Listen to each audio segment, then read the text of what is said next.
Aujourd'hui, Géocorail a le plaisir de présenter son procédé, qui est un procédé électrochimique qui sert à créer naturellement du béton sous l'eau de mer. Ce béton créé va avoir plusieurs applications. Dans un premier temps, on peut s'en servir à faire des supports d'enrochement, donc pérenniser les ouvrages maritimes, type les digues, les quais. On va faire de l'anti-affouillement, pareil, dans les quais, dans les ports, pour empêcher les trous de se former dessous. On va également faire des récifs naturels, des récifs artificiels, qui peuvent servir de promenade sous-marine pour les gens. Ça peut également servir de brise-houle, d'accord, pour casser les vagues, pour protéger les plages. Donc en gros, ce sont tous les systèmes de lutte contre l'érosion qui peuvent exister. Assez simplement, dans un souci écologique, on essaye d'être à moindre coût par rapport aux solutions traditionnelles, avec le plus faible impact carbone possible. À 99%, effectivement, c'est une solution naturelle, puisque le seul apport concerne la grille métallique que vous avez ici. Tout le reste est fait naturellement. Si vous voyez l'échantillon, c'est des coquillages, c'est des pierres, c'est du sable. C'est ce que charrie la mer autour du support, d'accord ? Mais on n'a pas d'autre apport. C'est alimenté électriquement, très faiblement, évidemment. Il n'y a aucun risque pour la population, la faune, la flore. Nous, quand on travaille sur nos outils, on s'en sert à main nue. Il n'y a aucun problème.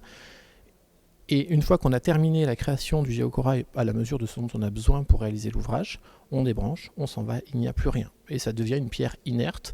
On a des exemples de produits qui ont duré déjà 30 ans. On a fait une réalisation à Châtelaillon, plage, en Charente-Maritime, sur un épi, donc un agrandissement de digue, pardon. On a travaillé au Pradé dans le Var, où on a fait un anti-affouillement dont on parlait tout à l'heure sous une capitainerie, la capitainerie du port. À l'heure où je vous parle, on a une équipe qui est au Brésil qui est en train de protéger des palissades en eucalyptus sur une plage dans un secteur protégé.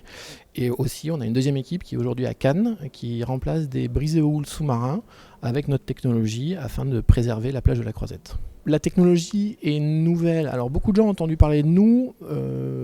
Pour arriver à un résultat comme ceci, ou comme celui-ci plus important, on a nécessité 5 ans de recherche et développement. Le procédé est maîtrisé complètement depuis environ 18 mois. Donc aujourd'hui, on est dans une phase de pleine croissance commerciale, on va dire. Donc aujourd'hui, clairement, on a l'intention d'aller rencontrer l'ensemble des décideurs pour leur présenter la solution, un projet abouti. Jusqu'à présent, les rencontres qui étaient faites étaient un peu informelles nous avons l'idée qu'aujourd'hui, clairement, le produit est opérationnel, le produit est fonctionnel, le produit est commercialisé et installé.